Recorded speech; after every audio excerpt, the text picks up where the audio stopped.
bana b'Imana turabandanya na video ya 11 canke se audio ya 11 rero nariko ndababwira nyene uko kuntu narindi mu bitaro hanyuma rero nyuma nkaraba kuri wa mu papa yari imodoka yanje yari yase kugenda yari kumwe n'abana batoya biwe hanyuma harateba harabasa 5 z'ijoro harateba harabasa 6 z'ijoro hanyuma nkavugana nabo uti none se waba bana banje ntacaraza kubafasha ati yewe ati tunamuhamagaye ntituri ku murongo ntituri kumuronka ati wapi kabisa ati twahamagaye na RCV yase kuza kubera je nari mfise insurance y'imodoka yanje mu kampani yitwa RCV rero yagomba kuba yoza guterura iyo modoka ikayijana ahantu kuba makanike canke muhira birambabaza hanyuma nkibaza atariko se umupaparaho yarase kuba yoza aramfasha abana ngo azarazana umwana konka none ingobyi y'abana ihetse abana biwe igize ikibazo ntashaka gufasha abantu nabo bariko barafasha ubu koko uyu mupapa nibiki ndaharagera saa 8 z'ijoro bantu bataragira iki batararonka uza gutabara iyo RCV itaraza gutora iyo modoka yanje aho hantu yakwamiye ndavye kuri WhatsApp mbona wa mugabo wanje ari kuri WhatsApp naguma ndaba kuri WhatsApp nkabona ari kuri WhatsApp saa 8 z'ijoro saa gahe z'ijoro numva umujinyi urandiye cyane mu telefona aritaba ndamubaza ese kubera iki imodoka yanje yakwamiye mu gahinga ukabutari kurafasha abantu bariko baragira bariko barafasha ngo nagerageje byose shoboye bikini biki hanyuma ndazinga telefone nca recordinga audio ndamurungikira ndamubwira ntumva rero kweli uri umuntu mubi kubona imodoka ikwamira mu gahinga warase gufasha abana ngo uzuraza umwana konka urase no kumfasha mu gihe imodoka kandi uzi ko ariyo mpetsi ihetse abana bawe uzi ko urase gufasha bajya abantu ujya mu papa ari kumwe n'utwana tuwa duto imbere irikira bakubitira mu gahinga ati wewe kweli ati ibintu unkoreye ati ubusinze subire no kukubona ku gitanda cyaho mbereye sinze subire kukubona ku bitaro ngo uraje kundaba warase gufasha umwana warase no gufasha bajya abantu ngo rero muvuze ngo sinze ugaruke kukuraba ni ntuzogaruke nta na kimwe mbona umariye mbese ndamutuka ndababara kuko ndababara ndamubwira ni ntuzogaruke nyene ati wongeye kugaruka ku bitaro nkakubona tukaza nzoca mpamagara polisi ati rero kuburya ku byase tubwo nyene ndi ntuzoze nyene ndamutse imbere basi nyuma barabonye iyo modoka baragiye barayiterura kampani yaragira yikurayo ariko nyene ibintu nk'ibyo bisa nibi ibyo nibigwabanutse ariko nyene nyuma umugabo aragerageza kunyumvisha ndamubwira ni jewe warambabaje wase gufasha umwana naye warase gufasha bajya abantu imodoka yanje yabakwamiyeko kugera ubu njewe nyene sishaka kongera kukubona no kwitara aho ndi basi changumaho haciye imisi nk'itatu hafi nk'imisi 3 canke 5 gutyo haba pasika ubwo nari imaze ukwezi kose mu bitaro ninjiye mu bitaro ari itariki 3 z'ukwa gatatu hanyuma haba pasika ndumva zari nk'itariki 4 gutyo haba pasika habaye pasika hari kwa Mungu mba ndiryamiye muri cya gitanda cyanje bana b'Imana. Haleluya haleluya, shimwa Yesu, shimwa kwisi no mwijuru, hayagwe ubwiza bw'Imana yacu. Niryamiye mu gitanda ngiye kubona mbona umuzungu ariko arahengereza, mbona umuzungu araje arinjiye mu cyumba narindimo. Basi hanyuma uwo muzungu kandi ndibuka ko mu cyumba haba hariho n'umenga haba hari ibitanda bibiri, umenga nari canke babiri sinibuka. Uwo muzungu araza arandamutsa, ndamuramutsa, hanyuma arambwira ngo Zipora ngo nje kukuraba. Haba hariho intebe z'abavizitinga z'abaza kuraba abagwayi babo canke ibintu nk'ibyo.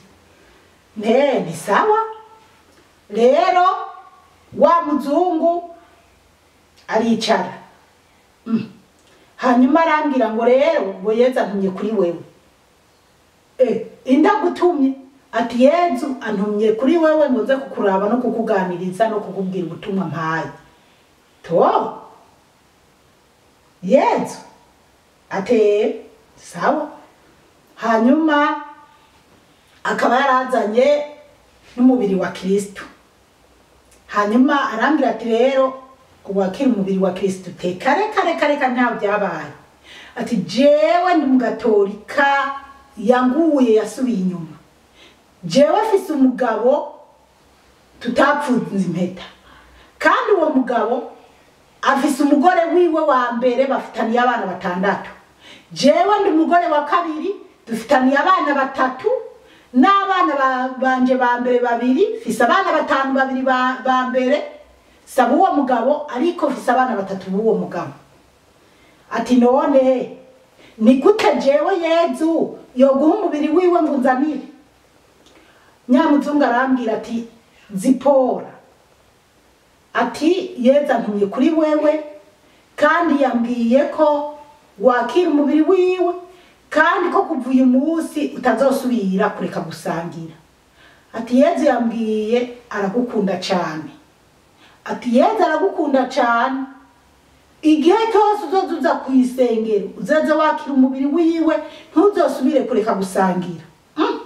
Ati byo muri Gatolika iwacu ntaho byabaye, kiraziririrwa ni sakrare ngo noba ngiye kwishirako. Ati Zipora, Yezu aragukunda cyane, akira umubiri wiwe, kandi niwe yabwiye yawumaye kugira ngo nze ndakurabe ndakuganirize nkubwire n'urukundo gukunda. Ndabizi ko Yezu ankunda, kandi Yezu akunda abantu bose. Ati nta muntu numwe Yezu yanka. Ati ndabizi Yezu yanka ibyaha, mugabo abantu bose arabakunda. Ati nanje ndazi ko ankunda, ariko sishobora gusangira. Ngo atangura nyene kumbwira, mbwa je ndiyumvira, ndamubwira ntumva rero kubera naribaze se nacanganyikiwe ni binini bampaye bya ndiko ndarota ibi ndimwo nibiki. Ndamubwira nturazi je burya sinzi icyongereza neza, atahubwo rero duhige interpreter. Okay, njewe ca ntangura kurondeza interpreter mu bagenzi banje. Hari kuwa Mungu kwipasika, uwo telefonye telefone nticemo, uwundi telefonye telefone nticemo. Ndabura icyo mfata n'icyo ndeka, ariko Nyamuzungu akagerageza kumbwira ati yamara ibyo ndi kukubwira uri kubyumva, kandi nanje ibyo uri kurambira ndabyumva. Ati njewe ni no English. Ngo Eveline kwanza yavuga Zipora, ngo Zipora, ngo nyimba Yezu yari yamubwiye n'izina ryanje. Haleluya amen. Ngo Zipora, ngo icyongereza cyawe ni cyiza, ngo jani ko nakumva neza, ngo kandi ngo nawe uri kunyumva neza, ngo kuko turiko turaganira. Ntoya noneho rero sinzi umuntu yari yagiye guherekeza uwundi muntu itelefone ari mu rusengero, akaguma abona itelefone isona mugabo akaraba akabona ni jewe. Hanyuma ngo ariyumvira atariko Zipora ni mu bitaro. Ese nk'ubu nabona niko ndanga kwitaba telefone ari emergency, sinoba mpemutse. Imana mbabarira ngende kwitaba telefone.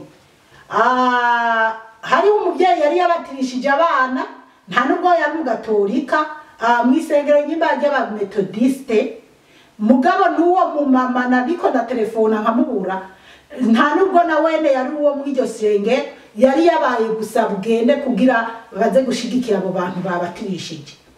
Aca arasohoka aza kwita aca nari namaze kwiyebura ko wa muntu yase kwitaba mugabo uwo muntu ncamuna la telefone arambira ngo Zipo ngo kuri telefone cyane ni burya rero ninagutelefone ngo mbere interpreta ngo yiriki nabi ngo ngari umuntu w'umuzungu yahaje atari karambira ngo ko Yezu yamutumye kuri jewe ati rero nagira ngo usabe umvugira icyongereza kiza jewe numva ibyo bintu Yezu yamutumye kuri jewe.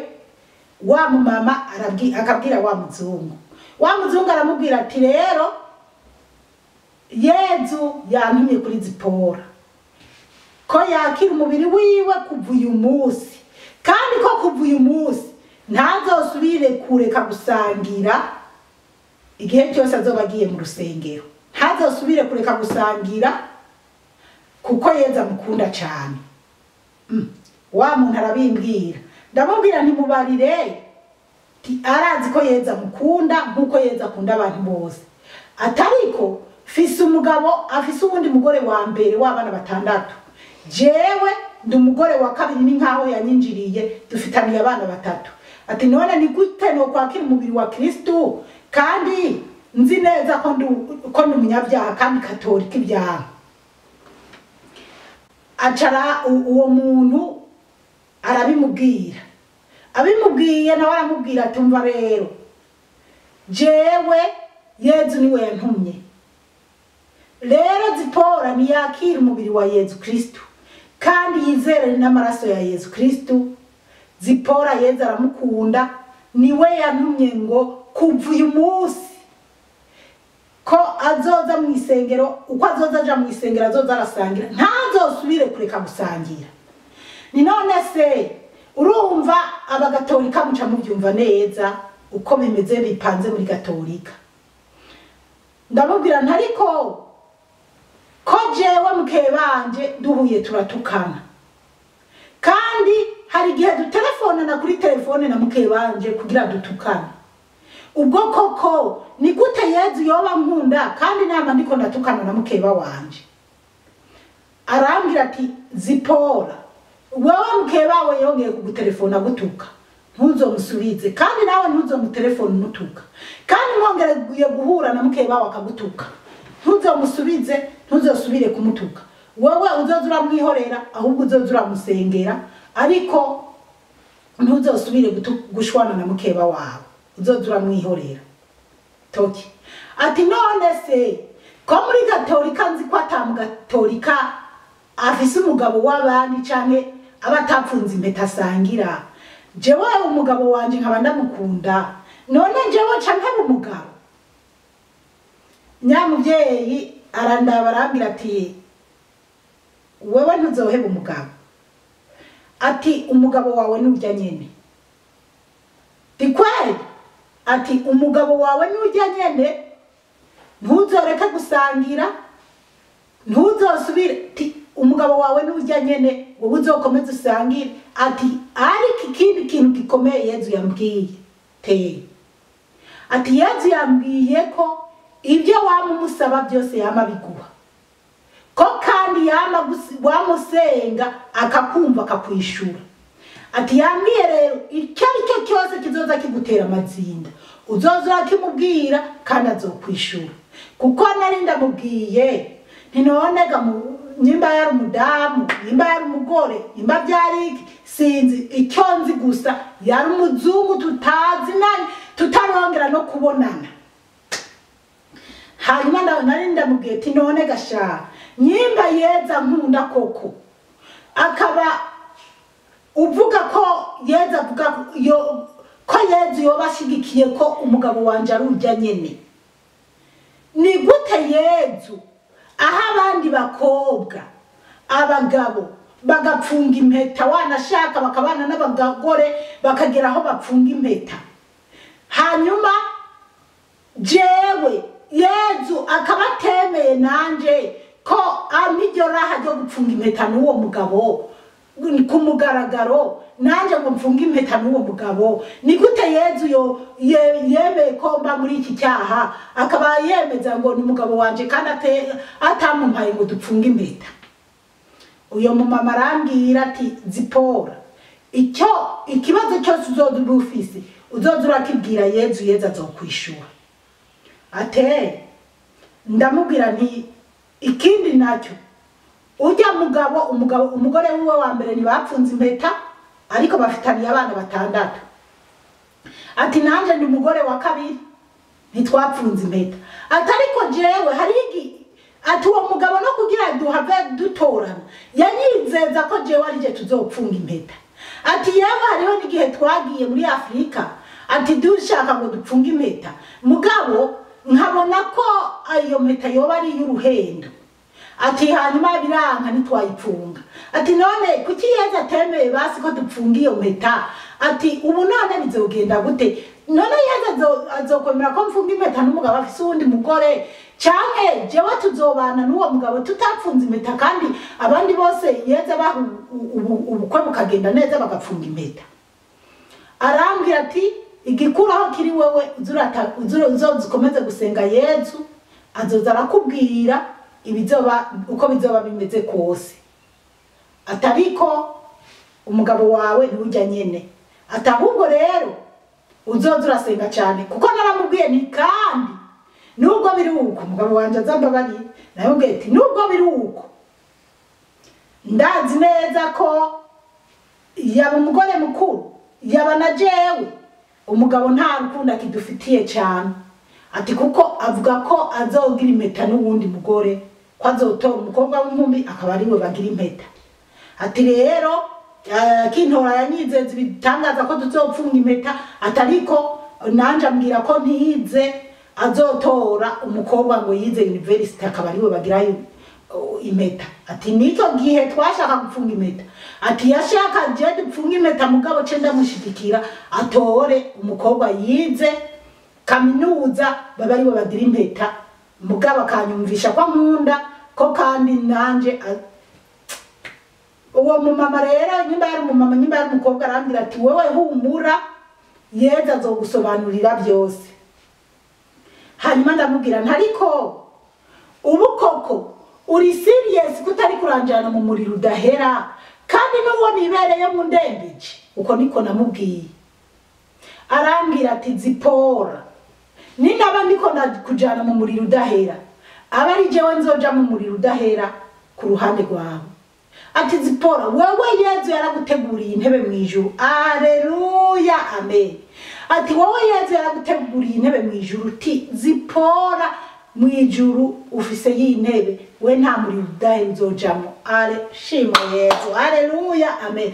Kandi rero bana b'Imana bajya abantu bama bananuka canke bazarambira uko bashaka ndabizi neza je ndafise intebe mu ijuru. Icara nawe uzi neza ko ufise intebe mu ijuru. Narakubwiye intahe y'ukuntu nabonye Yezu atwaye ishengero. Narakubwiye rero n'ukuntu nabonye imisaraba 3. Nzokubwira n'ibindi byinshi nzokubwira n'ingene Yezu yanyambitse impeta.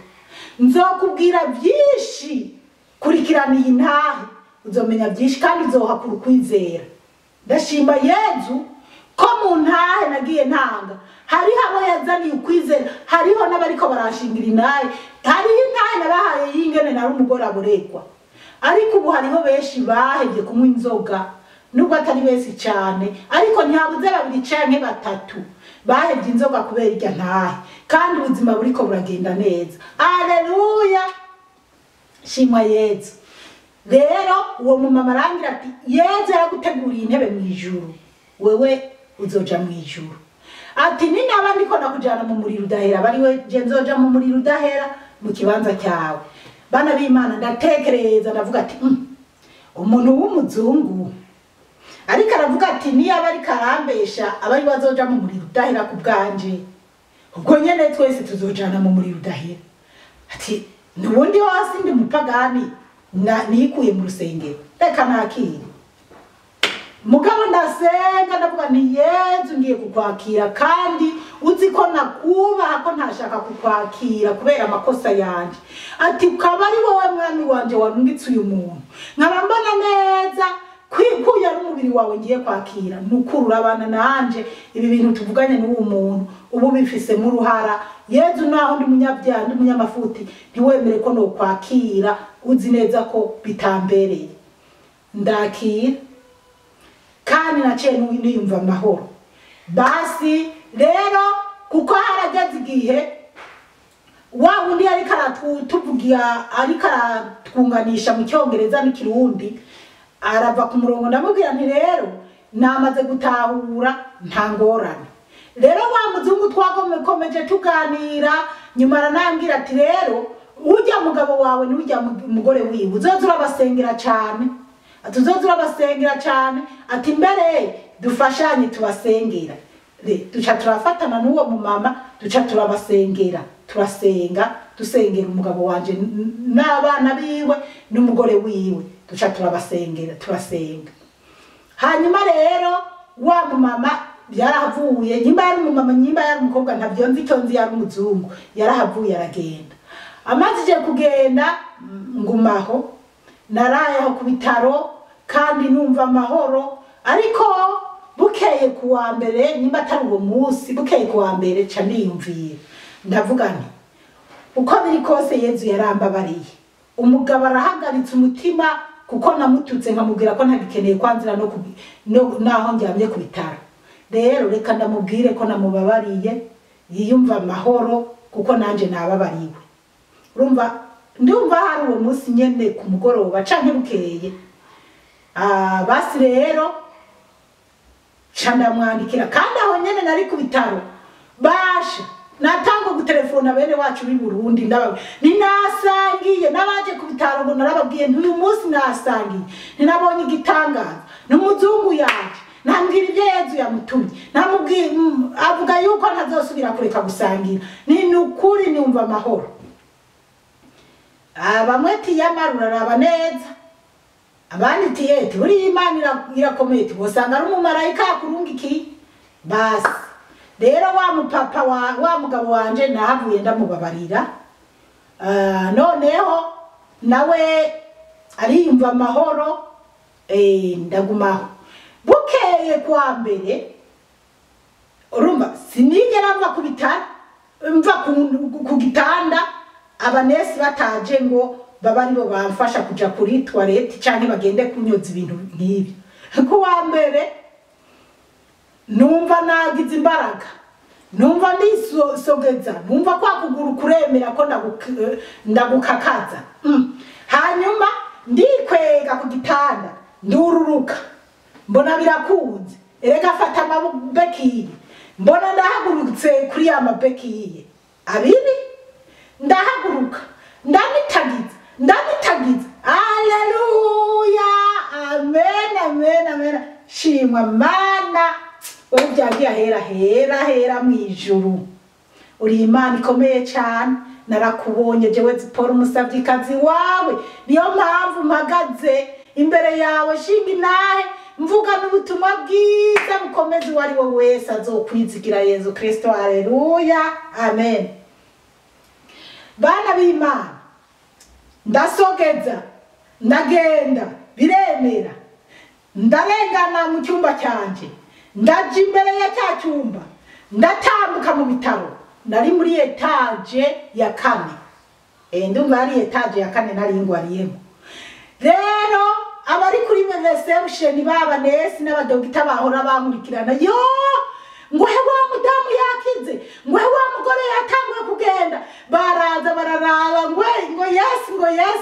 ye ndatambuka mu bitaro ndi ku mabekiye ndatambuka ndagenda yo abazungu bararaba barabona ko kibaye ngitangaza kandi nanje sinigeze ntekereza ko ari gitangaza kivuye kuri Yezu Kristo naje kubitekereza naravuye mu bitaro noneho ndazunguruka nyene nk'iminota irenga 10 cyangwa 20 ngenda buke ari kurumba sinatambuka cyane ariko cyabaye igitangaza nongera nitagiza ndaza mu gitanda cyanje nongera ndasubira ku gitanda ndiryamira ndasenga nyene hari ku munsi wa mbere ku munsi wa kabiri